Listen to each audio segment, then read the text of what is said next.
had a new adventure in that I had content removed by YouTube, which was kind of a cool experience. I didn't know a 62-year-old Presbyterian could get so edgy.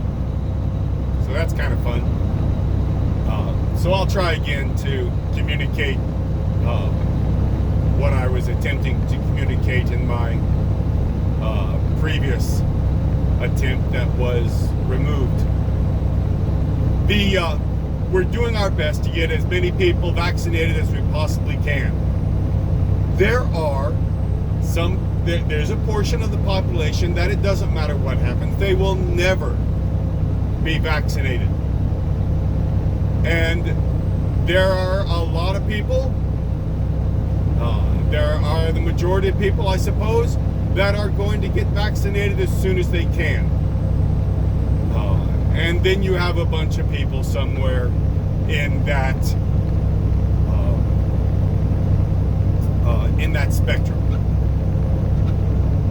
But I think it's worthwhile to look at Israel's experience in inoculating their population. They have one of the very best success stories of any country in the world. And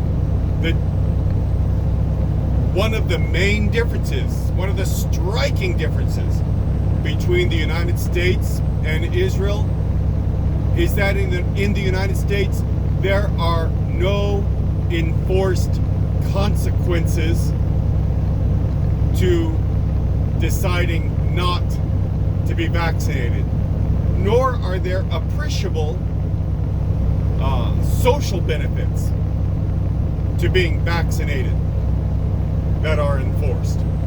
One can say, oh, well, now I'm vaccinated, I can more safely go visit my grandchildren. But that's a decision for you. There is nothing being enforced. You could have, with the permission of your son or daughter, you could have gone to visit your grandchildren before that. No one would enforce your not being able to do that. And as I say, there are no where I work throughout this process, maybe certainly less than 20% of anyone working there ever wore a mask.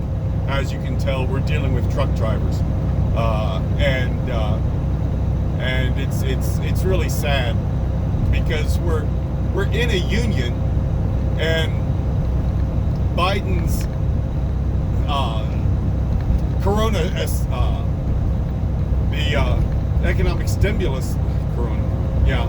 the economic stimulus bill that passed saved the Teamsters pension, and Republicans have been trying to crush unions forever. And union is what makes my job, goodness, with good pay, really great benefits, and security of employment, and respect from management to towing the line to the contract.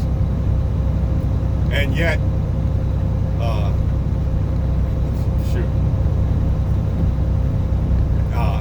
because they are so committed to what I consider a racist ideology, the people with whom I work would never be caught dead wearing a mask. Some of them would never be caught dead wearing a mask.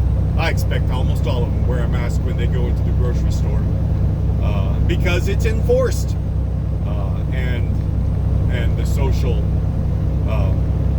consequences of not doing so are more pronounced. Here's my point, and I guess I'm getting pretty far afield. My point is that in Israel there are consequences to not being inoculated. They have vaccine certificates that are apps on people's phones that can be, where the barcode can be scanned, and without that you are not going in. to restaurants. You are not going to a concert. You are not going to a gym. And any other businesses that either the government or the business has decided to remain safe from the coronavirus, you're not going in there. And so there are pronounced consequences to deciding to support what, in my opinion, is the Russian line of confusion and division and lack of trust in government to pushing the vaccine away. That does not mean that anyone in Israel is required to get the vaccine. You are not. But there are consequences if you make that choice. Now, here in the United States, there are also some consequences that don't touch a lot of people. Do you want to go on a cruise? Well, for most cruise lines, you better be able to show that you've completed the course of the vaccine and that it's weeks after you've completed the course. There are many airlines. If you want to make an international trip, you have to show proof. But largely, there are no consequences to choosing not to be inoculated. Any time that you want something to happen in a society and you make the stricture that you want that thing to happen, you make it toothless, you make it without consequences, then there's a boatload of people that are going to ignore it. There are a lot of people that are going to do it just because it's a law, but there's a boatload of people that are going to ignore it. I went to my natural history museum here in my city, and normally it costs $6 to park there.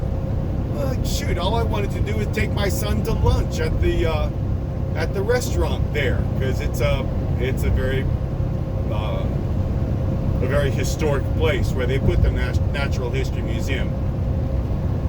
But the mechanisms for handing out parking stubs and paying for parking were out of order.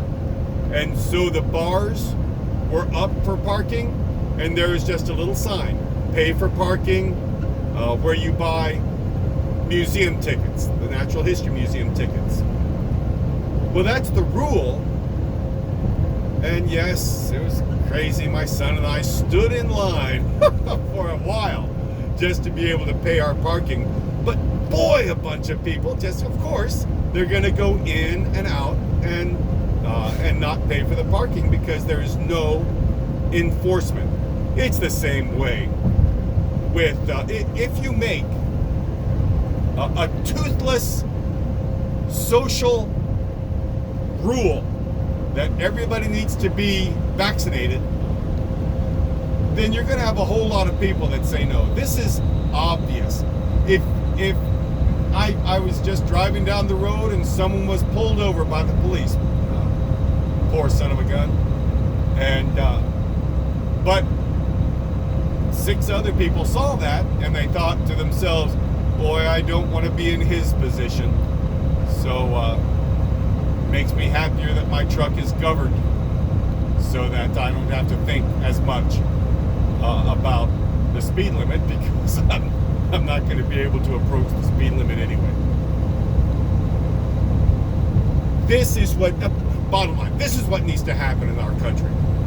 We need consequences so that if an anti-vaxxer wants to eschew the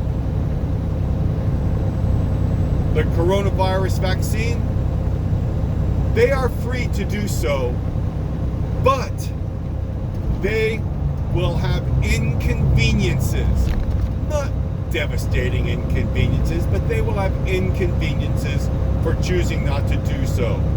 If we started that now, it would take us weeks to institute it, and by that time we'd have vaccine everywhere, available for everyone, and we wouldn't have the objection that, well, and it's very true, disadvantaged communities have less, and disadvantaged people, poor people, have less options insofar as obtaining the vaccine. But if we made this for a month from now, when everyone has had the option to get the vaccine because they're so plentiful and in so many mass vaccination sites and individual drugstore vaccination sites, that's where I got mine, in a local neighborhood drugstore in a depressed part of town, then you don't have that objection. Further, you have an objection that people say, no, I don't want my medical information spread all over the internet. Well, no, I don't want anybody knowing whether or not I have diabetes, and I don't want anybody knowing what my genetic risk is for pancreatic cancer or something of that. But I absolutely do want everyone to know that I have been vaccinated.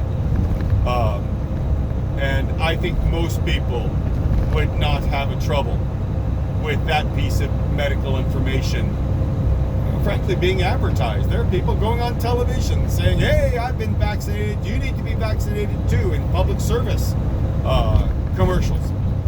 And we need as much of that as we can. And everybody who identifies themselves as vaccinated is one more public service announcement that it needs to happen to everyone. So absolutely, everyone has agreed from the word go, no matter what conservative talk radio says, no one is requiring anyone to get the vaccine.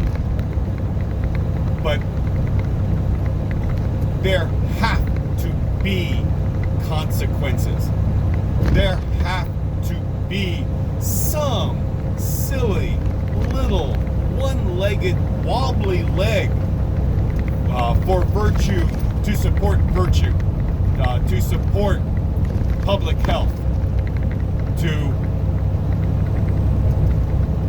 encourage people to say, well, I'm going to get the vaccine because I'd like to go to restaurants.